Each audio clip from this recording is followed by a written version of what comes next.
몇 해 동안 전주 동서학동에 살며 서학동 예술마을을 자주 거닐곤 했습니다. 조용한 골목과 작은 공방이 이어진 서학동은 주민들의 생활 시간이 쌓인 동네였습니다. 저는 이곳 서학동 예술마을에서 다빈나 콘서트를 기획하였습니다. 저희의 음악과 이야기 소리가 한 달 동안 마을을 채웠습니다. 그리고 마지막 공연날 주민분들께서 거리에 음악이 들려서 좋았는데 아쉽네 라고 말해주셨습니다. 서학동의 로컬 평화는 음악을 매개로 서로에게 열린 마음이 만든 예술가와 주민, 관광객과 일상이 만나는 관계적 평화였습니다.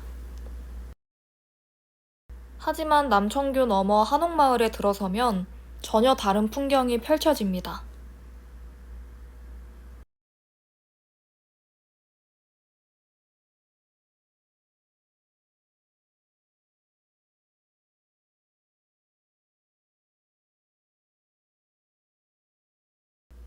한옥마을을 거닐며 문득 이런 질문이 떠올랐습니다.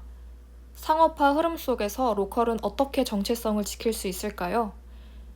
그 질문을 품고 도쿄로 향했습니다. 저는 도쿄를 전통과 혁신이 공존하는 도시로 떠올리곤 했습니다.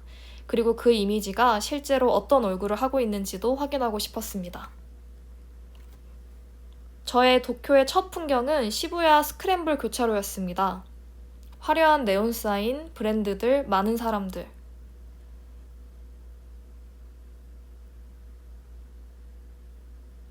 이렇게 거대한 소비 문화의 흐름 속에서 로컬을 과연 어디서 찾을 수 있을까라는 질문이 생겼습니다. 그리고 그 질문을 가지고 향한 첫 발걸음은 바로 다이칸 야마의 츠타야 서점이었습니다. 다이칸 야마의 츠타야 서점은 프랜차이즈와 로컬이 공존하는 글로컬라이제이션의 대표적인 사례로 알려져 있습니다.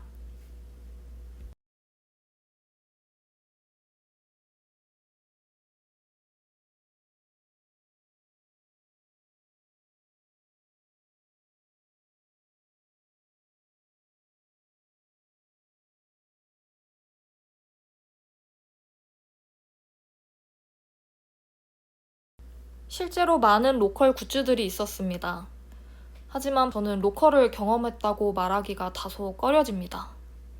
왜냐하면 확고한 브랜드 질서 속에서 여러 지역의 주체성이 미묘하게 흐려져 있다는 느낌을 받았기 때문입니다.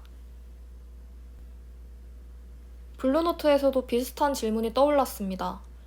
정교한 블루노트라고 하는 이 고급스러움 뒤에서 이 지역만의 결은 얼마나 드러나고 있었을까요?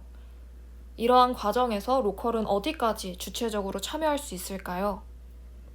과연 통제된 안정은 다양한 결을 품을 수 있을까요? 브랜드가 중심이 된 공간에서 로컬은 어떻게 목소리를 낼 수 있을지 고민해보는 시간이었습니다.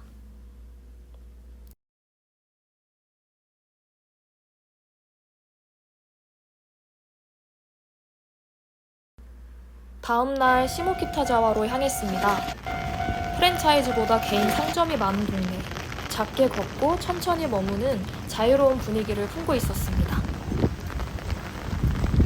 하지만 동시에 유행에 따라 비슷해지는 빈티지 숍들이 늘어나 있는 것을 보면서 개별성이 반복으로 변하는 그런 모습도 확인할 수 있었습니다.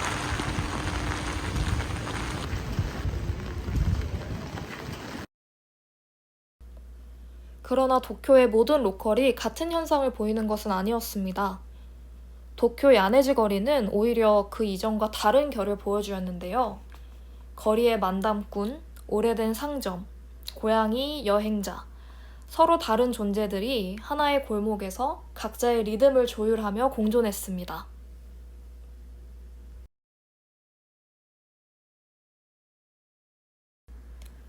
특히 이 지역의 가야바 커피라고 하는 키사테는 원래 주인이 세상을 떠나며 문을 닫을 위기에 처해 있었지만 지역 NPO와의 협력으로 지금까지 이어질 수 있었고 샌드위치 하나를 만들 때에도 동네 빵집과 협력해 빵을 개발한다고 합니다.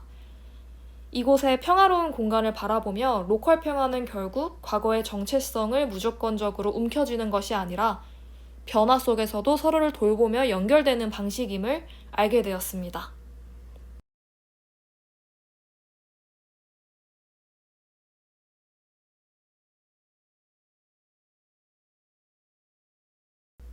다음은 요코하마입니다.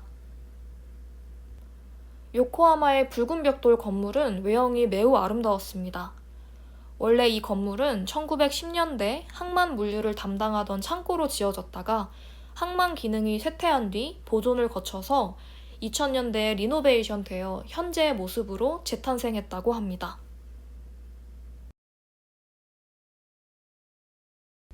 팝업도 열려 있었는데요.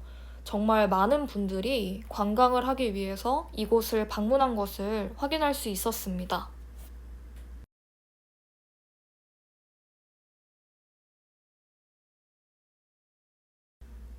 건물 내부로 들어가 봤습니다. 요코하마와 관련된 굿즈들 뿐만 아니라 음식점들, 여러 상품들이 정말 많았습니다. 그래서 오히려 너무 과도하게 브랜드들과 굿즈들이 뒤섞여 있는 느낌을 받기도 했는데요. 이러한 풍경은 오히려 이곳만의 로컬의 결을 흐리고 있다는 느낌을 받았습니다.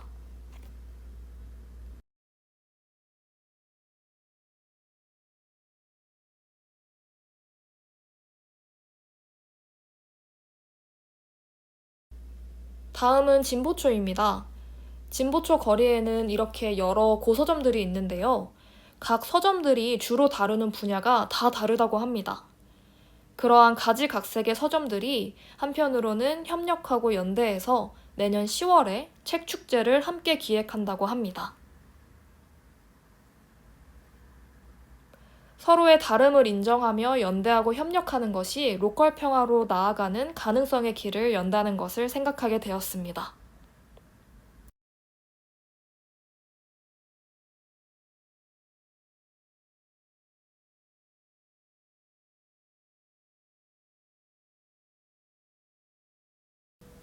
전주에도 여러 독립서점들과 도서관이 많이 있는데요.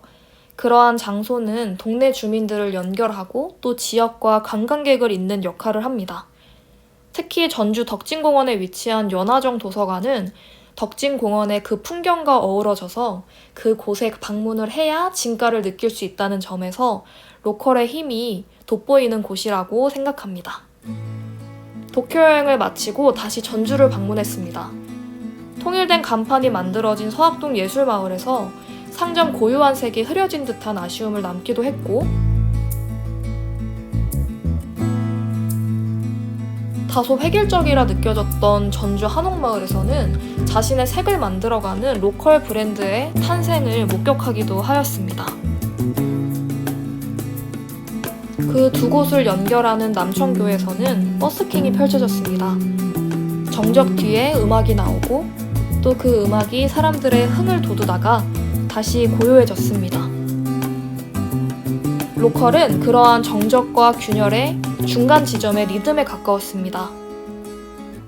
그리고 돌이켜보면 그 리듬이 바로 평화의 리듬이기도 했습니다. 평화는 한번 만들어두면 유지되는 고정된 상태가 아니라 서로 다른 리듬들이 가끔 부딪히고 다시 조율되며 균형을 찾아가는 과정에 더 가까운 것 같습니다.